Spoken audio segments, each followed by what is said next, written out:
change. Let's go back to the root of where change actually starts. Most people think it has to do with defining what you want the outcome to be, and that is important, but it's not the first thing you need to do when you're thinking about change. The first thing is to make sure you know what you're actually trying to solve. Because here's the thing, all change, and I'm talking here about planned change, not the kind of change that just barrels at us out of the future into the now. All planned change is a response to something. And the first thing you need to recognize is that the something you want to respond to may be a symptom rather than the actual thing itself. Just as an example, all too often leaders come up with the idea, we need more training, when in fact, the situation actually is being caused by a process that's not working, a system that needs to be in place, more staff needed, and so on. Defaulting to training isn't going to solve the actual problem if any of those other things are really the root cause. And that brings me around to a second point. There's a difference between a problem and a predicament. A problem is an issue that can be resolved.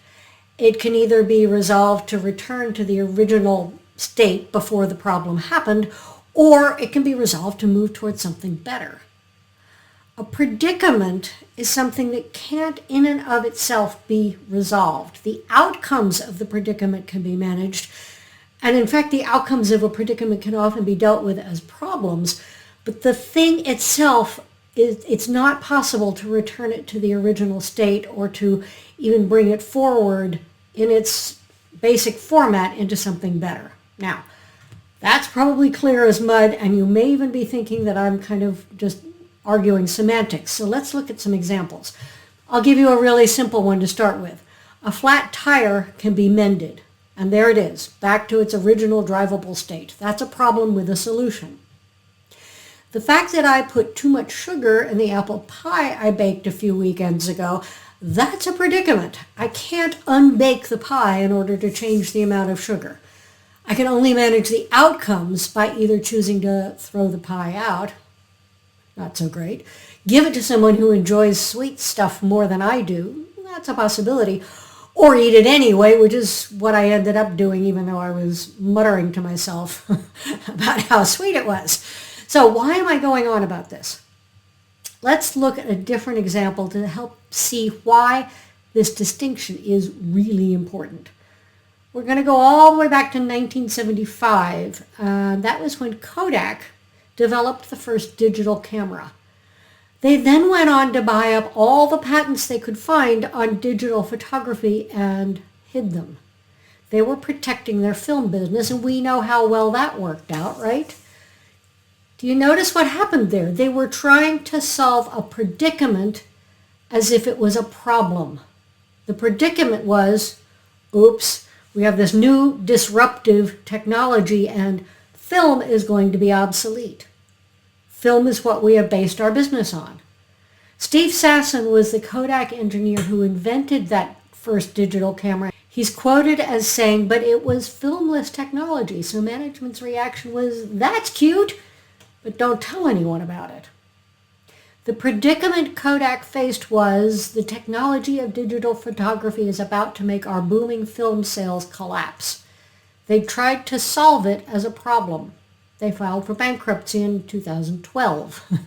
Strategic change initiatives are always responding to something, a market change, a technology change, a service offering change, and so on. And that's fine. Obviously, that's fine. That's why change happens. But if you're planning a change, or if you're involved with implementing a change, ask yourself, are we solving an actual problem, or are we trying to make a predicament go away?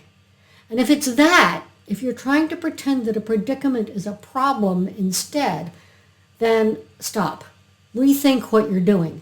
Consider whether you'd be more successful if you worked at solving the outcomes of that predicament instead of trying to make the predicament go away.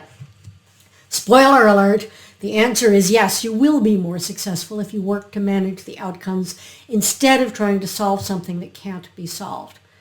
Kodak tried really hard to put the digital camera genie back in the bottle. They failed.